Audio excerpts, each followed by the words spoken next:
Why Sunday evenings feel heavy, the biology behind it.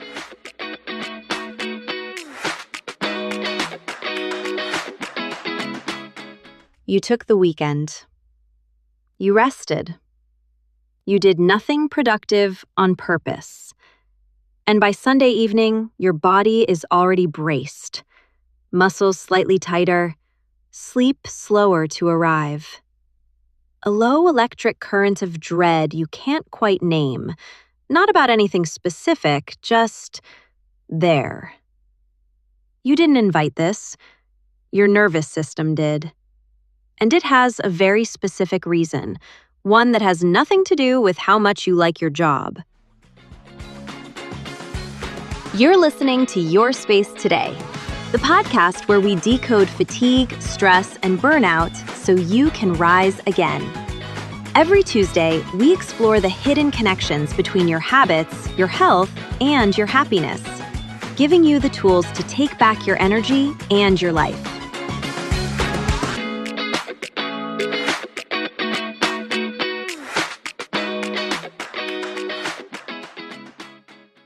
There's a particular kind of exhausting that no one talks about. Not the exhaustion of doing too much. The exhaustion of a weekend that should have worked, that was full of the right things, and somehow left you less rested than you needed to be. James has this problem every week. He's 46, a secondary school head teacher. He's good at his job. He knows the difference between the bad weeks and the good ones, between genuine pressure and self-imposed pressure. And he has learned, mostly, not to take it home with him. Weekends are genuinely his own. Saturday sport, Sunday with the family, no laptop in sight. But by Sunday evening, something shifts. He becomes harder to be around. Short-tempered in a way that catches him off guard. He can't quite settle. And when he finally gets into bed, he finds himself mentally rehearsing. Not ruminating, not worrying, just preparing. The conversation he needs to have with a parent. The staff meeting. The thing he said last Thursday that he should have handled differently. He is not, by nature, an anxious person. He doesn't experience this as anxiety. He experiences it as Sunday. Here's what James doesn't know. What he's feeling has a name, a mechanism, and a solution, and none of it is psychological. In a few minutes, I'll explain what's actually driving this pattern, and I'll give you something specific to try this Sunday. But first, the thing that makes this so counterintuitive. James's Sunday dread isn't in his head. It's in his bloodstream. And the biology starts moving before he's even consciously aware of it. The part that most people get wrong about Sunday evenings is that they approach them as a thinking problem. They either try to reason their way out of the discomfort, I have no real reason to feel this way, or they treat it like a mood to be managed. Some television, a glass of wine, an early night. Neither of those works. And the reason they don't work is the same reason the dread keeps returning. Week after week, regardless of how good or bad the previous week was. The dread isn't responsive to logic. It's responsive to chemistry. And once you understand what's actually producing it and why, the question changes. It stops being, how do I stop feeling this way on Sundays, and becomes something far more useful. How do I work with what my body is already doing? Here's where this gets really interesting, because the chemistry in question isn't obscure or complicated. Most people have heard of it. They just haven't heard the part of the story that explains Sunday. Your body produces a hormone called cortisol. Most people know it as the stress hormone, but that's an oversimplification. Cortisol is, more precisely, the readiness hormone. It's what your system produces when it's preparing you for something that requires performance. Alertness, social engagement, decision-making, anything that asks you to be switched on. Every morning, within about 30 to 45 minutes of waking up, your cortisol levels spike. Researchers call this the cortisol awakening response. It's your body's way of getting the system online, ramping up biological resources before you need them. Think of it as the body's startup sequence. Here's what makes this so relevant to Sunday evenings. This morning surge doesn't operate on clock time alone. It responds to expected demands. And your body, through years of pattern recognition, has learned what Monday means. Monday means performance, social complexity, being evaluated, making decisions that matter. And the body, which is a remarkably sophisticated prediction machine, starts preparing for Monday before Monday arrives. Research tracking cortisol levels across the working week found something striking. Once you hear it, it feels both obvious and surprising. People in high-demand jobs showed a significantly larger cortisol awakening response on weekday mornings than on weekend mornings. And in people who reported the highest levels of chronic work pressure and worry, that difference was strongest.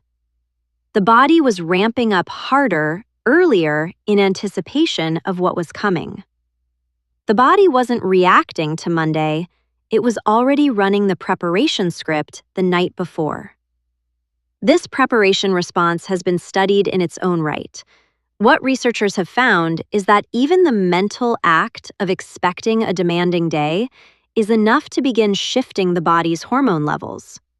Thinking about the stressor activates some of the same physical preparation as the stressor itself, which means that Sunday evening, for a lot of people, isn't actually the tail end of the weekend. It's the biological beginning of Monday. Then there's a second dimension to this, one that gets almost no attention in the popular conversation about work stress. Humans are intensely social animals. And one of the most consistently powerful triggers for a cortisol response isn't physical danger. It's the expectation of being judged, being assessed. Walking into a room full of people who form opinions of you, who expect things, who compare performance. A large review of studies on psychological stress found something consistent. The situations most likely to produce a significant cortisol response were those that involved uncontrollable outcomes and the possibility of being negatively judged by others. The effect was large and remarkably consistent across different types of people. Social evaluation, it turns out, is one of the body's primary threat signals. Not because we're fragile, but because, for most of human history, being well regarded by your social group was a survival-level requirement. And for anyone in a leadership role, a visible role, a role where people are watching and forming opinions, Monday is an extended social evaluation event. James walks into a school where 80 staff members observe, assess, and draw conclusions about him every day.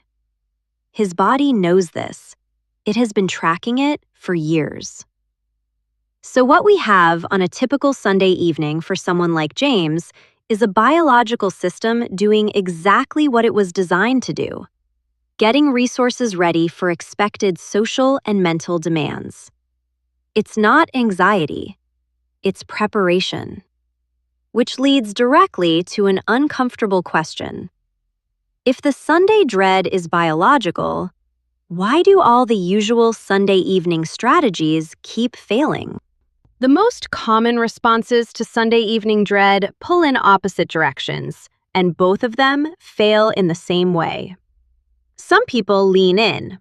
They check email, they pre-plan the week, they make lists, write notes, mentally rehearse conversations. This feels productive.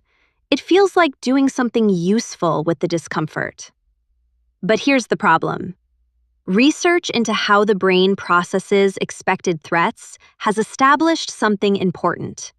Mentally engaging with an upcoming stressor, even in a planning or problem-solving way, keeps the stress response activated. The body doesn't file Planning Monday under a different category to Experiencing Monday. The preparation chemistry runs either way. So you go to bed more activated than when you sat down. You've extended Sunday into Monday hormonally without gaining anything useful in return. The other group escapes. Television, scrolling, a drink to take the edge off. Also understandable. Also ineffective, because these strategies suppress the discomfort without working through the underlying chemistry. The cortisol stays elevated. The unease goes quiet temporarily, and then returns, often worse, when the screen goes off and the room goes dark. Interestingly, there's research supporting a different approach entirely, one that involves actually processing the discomfort rather than either engaging with it or avoiding it. Work going back to James Pennebaker's early immune function studies found that people who actively faced and expressed difficult experiences, even in writing, even briefly, showed measurable benefits compared to those who pushed them down or avoided them. The act of acknowledging what you're carrying, it turns out, is physically different from worrying about it. But what makes Sunday evenings so persistently difficult is that the problem is never just one thing. It's a system, and several everyday habits are quietly feeding it. The alcohol that takes the edge off Sunday evenings is a good example.